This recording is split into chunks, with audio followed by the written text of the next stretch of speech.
di kota Shinjo, pembunuh bayaran bernama Sakata baru saja selesai mengasah pedangnya dan langsung tancap gas dengan mobil mewahnya. Kemudian di sebuah rumah dekat pantai, beberapa anak buah Yakuza lapor ke bos bernama Kawano kalau ada geng baru yang mau mengambil alih kota. Kesal karena anak buahnya nggak becus, Kawano menusuk salah satu dari mereka dan menyayat wajahnya. Sementara itu di luar, Sakata menyelinap dan melumpuhkan setiap penjaga yang menghalanginya. Ketika darah mulai menetes dari jendela dan kaki seseorang muncul di jendela lain, orang-orang di dalam akhirnya sadar ada penyusup dan buru-buru membawa Kawano ke tempat aman. Sementara Sakata terus melawan dan membunuh preman-preman di atap, orang-orang tadi mencoba keluar membawa Kawano lewat pintu belakang. Tapi mayat-mayat menghalangi pintu, jadi mereka membawanya ke lantai 2. Sakata dengan ahli menggunakan pedangnya untuk menghabisi preman yang mengejarnya, membuat mereka terguling menuruni tangga. Akhirnya Kawano sampai di mobilnya, tapi ternyata sopirnya sudah tewas. Setelah menebas beberapa orang lagi, Sakata dilempar menembus pintu kaca oleh seorang gangster. Mereka mulai berkelahi pakai tangan kosong, menggunakan benda apa saja yang ada di ruangan itu. Sakata jatuh dan orang itu menindihnya untuk menusuknya, tapi Sakata memotong tangannya dan membiarkannya mati kehabisan darah di lantai. Lalu dia pergi ke kamar tidur Kawano dan menggunakan tubuh preman sebagai tameng dari tembakan Kawano. Kawano yang ketakutan mencoba kabur lewat balkon, tapi Sakata dengan cepat menyusul dan akhirnya membunuhnya.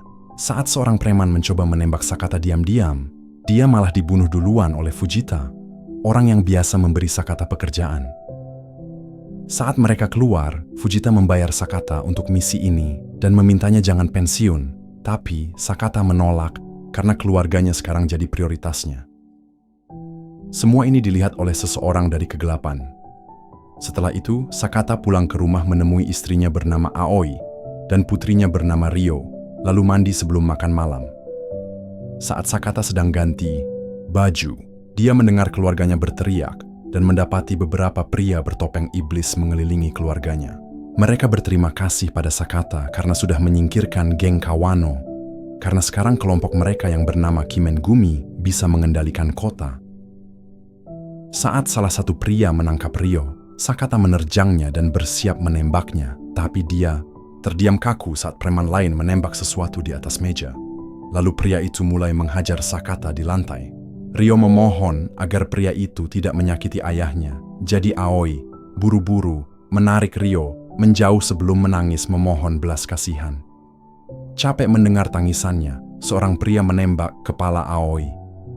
Sakata yang marah besar menyuruh Ryo lari sebelum dia menyerang orang-orang asing itu. Tapi seorang pria menembak Ryo. Saat Sakata hancur lebur, pemimpin geng itu bilang kalau ada iblis di kota yang merasuki seseorang setiap 50 tahun sekali, menyebabkan orang itu mengamuk dan membunuh banyak orang. Tugas Kimengumi adalah melindungi kota dari iblis semacam itu. Tapi Sakata tetap bersumpah akan membunuh mereka semua suatu hari nanti. Pria itu bilang mereka akan menunggu hari itu sebelum menembak Sakata juga. Tak lama kemudian, polisi menemukan keluarga itu dan mengira Sakata menembak Ryo dan Aoi sebelum bunuh diri. 12 tahun kemudian, wali kota Sunohara berbicara pada pers, menjelaskan bagaimana dia mengubah kota Shinjo dari daerah berbahaya penuh kejahatan menjadi tempat yang indah dan maju. Dia juga mengumumkan kalau mereka akan membuka resort terpadu yang ada teater, pusat perbelanjaan, dan kasino. Seorang jurnalis bernama Kamiyama mencoba bertanya tentang semua orang yang hilang dan terbunuh dalam 10 tahun terakhir, termasuk pemimpin kelompok yang menentang pembangunan resort. Tapi Sunohara bilang, itu semua cuma rumor tanpa bukti. Sementara itu, Sakata hidup dalam kondisi seperti koma di penjara medis. Saat masa hukumannya akhirnya selesai, Fujita datang menjemputnya dan membawanya ke sebuah apartemen di daerah kumuh, membuktikan kalau kota itu tidak sebagus yang dikatakan propaganda. Hari-hari berlalu dan Sakata dirawat oleh kerabat Fujita bernama Raj yang memandikannya, menyuapinya, dan membawanya jalan-jalan. Suatu malam saat mereka kembali ke apartemen, seorang penjahat tiba-tiba menyerang mereka dan menusuk lengan Sakata sambil meneriakkan namanya. Ternyata ini adalah preman yang tangannya dipotong Sakata bertahun-tahun lalu dan dia ingin balas dendam, tapi Sakata tetap tidak bereaksi. Di saat yang sama, Kamiyama bertemu dengan pria yang wajahnya disayat dulu untuk bertanya tentang Kimengumi. Preman itu mengira Sakata disewa oleh Kimengumi, dan Kamiyama menyadari kalau hari penyerangan itu tanggalnya sama dengan saat resort mendapatkan izin usahanya. Semua ini terjadi sekitar waktu Sunohara menjadi wali kota. Preman itu juga menjelaskan kalau Kimengumi mendapatkan uang dari perdagangan manusia dan obat-obatan terlarang. Percakapan mereka terganggu oleh seorang pria bertopeng yang memecahkan jendela van, membuat Kamiyama lari ketakutan. Pria itu mengejarnya untuk membunuhnya dengan palu, sementara pria bertopeng kedua mengeluarkan preman tadi dari van. Lalu orang-orang itu meletakkan palu di tangan si preman dan memberinya pistol untuk memaksanya bunuh diri. Mereka melihatnya mati sebelum menerima telepon penting. Di rumah, Fujita sedang latihan pingpong sambil memikirkan semua urusan dengan Sakata dan bagaimana dia memberitahu Kimengumi tentang keluarga Sakata, tapi mereka tidak mendengarkannya. Saat dia meminta kepada mereka jangan membunuh keluarga itu. Saat itu, dia menerima telepon dengan berita mengejutkan. Di rumah sakit, kepala polisi Kotaro datang untuk memeriksa korban perkelahian gelandangan di lingkungan itu. Dia memberi 2 petugas yang berjaga sejumlah uang agar mereka bisa istirahat, lalu dia masuk ke kamar dan terungkap kalau korbannya adalah Sakata. Kotaro sekarang memakai topeng iblis dan bertanya pada Sakata apakah dia mengenalinya, yang berarti dia adalah salah satu anggota Kimengumi yang membunuh keluarga Sakata. Sambil mengeluarkan suntikan dari jasnya, Kotaro menjelaskan bahwa 12 tahun yang lalu ketika kelompok itu menyadari Sakata masih hidup, mereka menerima perintah untuk tidak menembaknya lagi. Tapi dia selalu berpikir mereka seharusnya membunuhnya saja. Lalu Kotaro menyuntikkan sesuatu ke infus Sakata, tanpa sadar bahwa suaranya perlahan-lahan membangunkan Sakata dari kondisinya. Saat Kotaro bersiap untuk selfie, dia melihat Sakata bergerak lagi. Setelah tidak sengaja terjatuh, Sakata menangkap Kotaro dan membuatnya jatuh, lalu mencekiknya. Namun, Kotaro memukul Sakata dengan beberapa benda untuk melepaskannya dan melayangkan beberapa tendangan untuk membuatnya pingsan. Saat itu, para petugas kembali dan Kotaro harus melepas topengnya agar mereka tidak menembak. Begitu penjaga berbalik, Kotaro memakai topengnya lagi dan menembak wajah seorang petugas, menggunakan bantal untuk meredam suara. Petugas yang satunya tidak kaget karena dia juga bagian dari Kimengumi. Ketika mereka mengetahui ada seorang dokter melihat semua ini, mereka menembaknya juga. Tiba-tiba Sakata bangun dan melompat ke arah Kotaro, sehingga petugas itu mencoba membela bosnya yang memicu perkelahian di antara mereka bertiga. Petugas itu akhirnya jatuh dan terjepit di antara tempat tidur dan dinding, sementara Kotaro terus menendang Sakata, yang berhasil memukul kepala musuhnya sebelum mencoba menggunakan selang infus untuk mencekiknya. Kotaro membela diri dan dalam pergulatan, itu mereka mendorong petugas tadi hingga jatuh keluar jendela. Kemudian Sakata mencoba lagi dengan selang infus, dan ketika Kotaro melepaskannya, Sakata menghabisinya dengan mencekiknya pakai spray. Ketika Fujita dan Raj tiba di rumah sakit, mereka kaget melihat Sakata berjalan keluar. Dia mengambil makanan. Saat keluar, yang memicu ingatan akan kematian keluarganya, semakin memanaskan keinginannya untuk balas dendam. Berita tentang bangkitnya Sakata sampai ke Kimengumi, termasuk orang-orang yang bekerja di pabrik ilegal dan memindahkan gadis-gadis untuk dijual. Pemimpinnya senang mendengarnya dan menyebut Sakata sebagai iblis yang lepas di kota. Jadi dia mulai menari untuk merayakannya dengan ritual kuno. Tak lama kemudian Fujita menerima pesan dari Kimengumi yang memintanya membawa mayat Sakata kepada mereka. Kelompok itu pergi ke pabrik dan tubuh Sakata yang pura-pura mati dimasukkan ke dalam karung sebelum Fujita dan Raj pergi. Begitu karung itu dilempar ke mesin konveyor, Sakata keluar dan meninju seorang penjaga sebelum meninggalkan ruangan. Pemilik pabrik Takemoto melihat Sakata berkelahi dengan banyak karyawannya di kamera dan segera memperingatkan penjaga gerbang yang menembaki van Fujita. Raj langsung tewas, tapi Fujita hanya terluka dan dengan cepat menembak balik para penjaga. Setelah Takemoto mengonsumsi produknya sendiri yaitu narkoba, dia memakai topeng yang menandainya sebagai salah satu pembunuh keluarga Sakata. Sementara itu, Sakata bergerak melewati berbagai area pabrik, menghabisi setiap preman yang menghalanginya dengan menggunakan barang-barang yang ditemukannya, atau bahkan membenturkan kepala mereka ke dinding, pagar, dan mesin. Seorang pekerja mengangkat Sakata dengan truk loader dan menutupinya dengan sampah sebelum menjatuhkannya ke lantai. Jadi, Sakata melempar pisau untuk membunuhnya. Pekerja lain di sebuah kereta dorong menembak. Jadi, Sakata melompat ke arahnya untuk menggelincirkan kendaraan itu dan mencuri pistolnya untuk membunuh beberapa orang lagi. Beberapa pekerja melompat ke kereta dorong bersamanya, dan Sakata membunuh mereka dengan pisaunya. Lalu dia melompat turun tepat sebelum kereta itu menabrak. Masih haus balas dendam, Sakata terus berjalan melewati tangga dan koridor, selalu membunuh semua orang yang mencoba menghentikannya. Ketika dia sampai di lantai kantor, dia mendapati Takemoto sudah di luar sedang menekan tombol di ponselnya.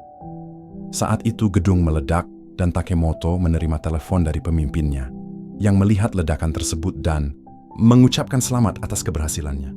Namun, Takemoto menutup telepon ketika melihat Sakata keluar dari gedung melindungi dirinya dengan selimut. Sepertinya pertarungan lain akan dimulai, tapi Takemoto ditabrak oleh Fujita yang kemudian jatuh berlutut sambil muntah darah.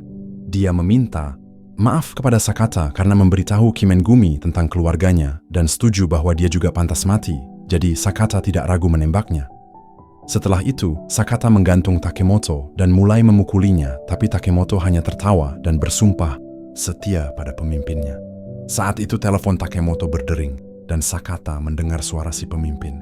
Dia dengan marah menghancurkan topeng Takemoto saat si pemimpin mengungkapkan bahwa putrinya masih hidup. Pemimpin itu ternyata wali kota Sunohara dan dia menjelaskan bahwa semua kegiatan kriminal ini menghasilkan uang untuk memajukan kota. Jika Sakata ingin melihat putrinya lagi, dia harus membiarkan Takemoto pergi. Namun, Sakata tetap membunuh Takemoto. Paginya, wartawan membicarakan semua serangan yang terjadi semalam dan menyalahkan Sakata, mengatakan dia tewas dalam ledakan pabrik. Sementara itu, Ryo sekarang sudah remaja dan diawasi oleh Kanta, satu pria bertopeng lainnya. Dia bertanggung jawab atas bisnis perdagangan manusia Kimengumi dan suka menatap Ryo dengan cara yang tidak pantas. Sunohara meneleponnya dan memerintahkannya untuk menemukan Sakata yang telah bersembunyi sejak insiden itu. Di lingkungan sederhana, petugas polisi Takigawa kembali ke apartemennya dan menyadari jendela terbuka sebelum dikejutkan oleh Sakata. Ternyata bertahun-tahun yang lalu, Sakata menyelamatkan nyawa Takigawa, dan sejak saat itu, petugas polisi ini memberinya informasi. Takigawa menunjukkan video Kimengumi membunuh CEO sebuah perusahaan keamanan. Dia juga punya jari korban. Sekarang, perusahaan itu yang menangani keamanan di resort baru. Setelah mencuri pistol Takigawa, Sakata pergi ke markas perusahaan keamanan dan membunuh preman di setiap lantai, sampai dia menemukan sebuah tempat tinggal kecil. Sementara Ryo bersembunyi di balik sofa, Sakata menemukan papan penuh foto putrinya bersama Kanta yang berpose sebagai ayahnya. Saat itu Kanta masuk dan kedua pria itu langsung berkelahi. Sementara Ryo menggunakan kesempatan itu untuk lari, Sakata mengalahkan Kanta dan mulai melemparkannya ke perabotan di seluruh ruangan. Kanta membalas dengan memukul Sakata pakai meja sebelum mencoba menembaknya. Tapi Sakata menghindar dan mulai berebut pistol dengannya. Ketika Kanta memukulnya dengan hiasan untuk menjatuhkannya, dia juga menghinanya dan Sakata akhirnya sadar inilah orang yang membunuh istrinya. Pistolnya macet jadi Sakata hendak mengakhirinya, tapi tiba-tiba Ryo kembali dan memanggil Kanta ayah sebelum menembak Sakata dengan panah. Sakata terlalu kaget untuk menghindar dan panah itu mengenai dadanya sebelum Kanta mendorongnya keluar jendela. Kanta lalu melihat keluar dan mendapati Sakata kabur naik mobil. Ternyata Takigawa yang menyetir mobil Sakata dan membawanya ke tempat aman di mana dia bisa mencabut panah dan merawat lukanya. Saat itu, Takigawa mendapat telepon dari Sunohara yang melihatnya di kamera dan memintanya memberikan telepon itu ke Sakata.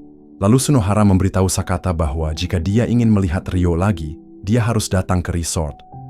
Tanpa peduli lukanya, Sakata pergi ke tempat persembunyiannya untuk mengambil pedang lamanya dan mobil mewahnya. Sementara itu, Ryo dikurung di sebuah kamar di resort. Ada penjaga di setiap lantai dan setiap sudut dengan banyak senjata. Tiba-tiba mobil kosong Sakata muncul di luar. Sebagai pengalih perhatian, sementara Sakata sendiri menyelinap masuk untuk mulai membunuh preman dengan pedangnya dan pistol yang diambilnya dari orang-orang yang sudah mati. Dia juga menggunakan benda apa saja di ruangan itu seperti kereta barang dan alat pemadam api. Saat dia naik tangga, pertarungan berlanjut dan Sakata tidak pernah berhenti membunuh orang saat dia terus naik semakin tinggi. Sebagian besar preman mudah dibunuh, tapi akhirnya dia bertemu seorang pria dengan pedang yang berhasil melukainya sebelum dia juga terbunuh. Menahan rasa sakit, Sakata terus maju sampai dia bertemu Kanta. Kedua pria itu berkelahi lagi, dan awalnya keahlian mereka tampak setara. Sambil menghindari serangan seperti profesional, Kanta mengeluh tentang Sakata muncul tepat saat tubuh Ryo mulai berkembang, sambil memberikan deskripsi menyeramkan tentangnya. Kanta hampir menusuk Sakata, tapi dia menahan pedangnya dan Sakata hanya mendapat bekas luka di pipinya. Lalu Sakata merebut pedang itu dan menusuk mata Kanta sebelum memukul kepalanya hingga pingsan. Lebih banyak preman mengejarnya, sehingga saat Sakata sampai di lantai terakhir, dia sudah kelelahan. Saat dia masuk ke sebuah ruangan, dia kaget menemukan Ryo yang tidak mengenalinya.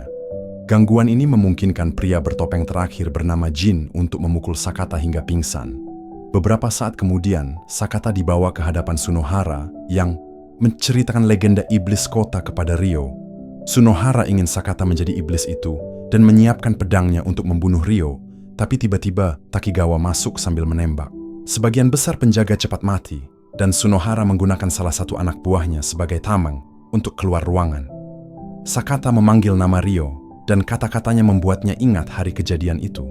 Terungkap bahwa tembakan itu mengenai mainannya. Dia lari bersembunyi bersama Takigawa, sementara Sakata melawan Jin yang menggunakan tongkat logam. Sunohara kembali untuk menonton betapa mudahnya Jin mengalahkan Sakata yang hanya berhasil mendaratkan 1 atau 2 pukulan sementara Jin terus menghajarnya. Namun setelah banyak perjuangan, Sakata menemukan celah dan menusuk Jin sebelum melemparkannya ke tangga. Setelah itu, Sunohara melepas topeng Jin, mengungkapkan bahwa dia adalah saudara kembar Sunohara. Hanya saja Jin memiliki bekas luka bakar di wajahnya.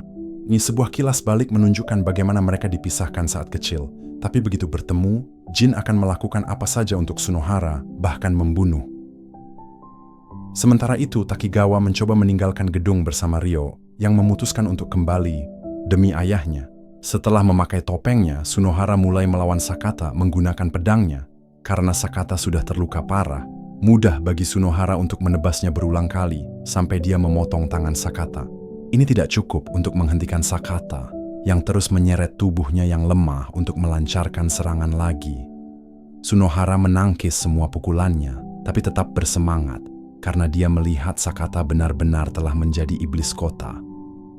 Kedua, pria itu tiba-tiba menyerang dan saling menusuk pada saat yang sama.